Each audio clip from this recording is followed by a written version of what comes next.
আপনি গেট দিয়ে প্রথমে প্রবেশ করলে কিছুক্ষণ দূরে আপনার চোখে পড়বে এরকম একটা সিংহর মুখ দিয়ে পানি পড়ছে, এরকম একটা স্পেস। তো মোটামুটি এটাও কিন্তু খুব ভালো। এই বিশাল আকৃতির গেটটা হচ্ছে নাটোর লালপুরের প্রবেশকৃত গেট।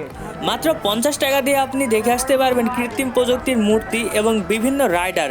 পরিবারকে নিয়ে এবং পরিজন নিয়ে মনোরম পরিবেশে বিনোদন নিতে পারবেন। এটা হচ্ছে টিকিট কাউন্টার। এখান থেকে আপনাকে টিকিট সংগ্রহ করে ভিতরে প্রবেশ করা লাগবে। এখানে সুন্দর করে লেখা আছে নো মাস্ক নো এন্ট্রি, যদিও আমাদের নিজেকে সতর্ক থাকতে হবে। পার পিস টিকিটের দাম হচ্ছে 50 টাকা। প্রথমে এসে এখানে টিকিট কাটা লাগবে, এটা হচ্ছে টিকিট কাউন্টার।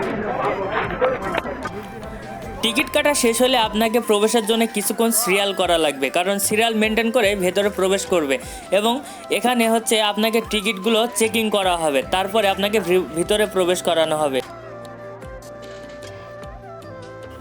ভিতরে প্রবেশ করলে আপনার সামনে পড়ে যাবে সুপারম্যান। এই সুপারম্যান সবাইকে ডাকবে এবং কি আমিও তার সাথে মজা করছিলাম।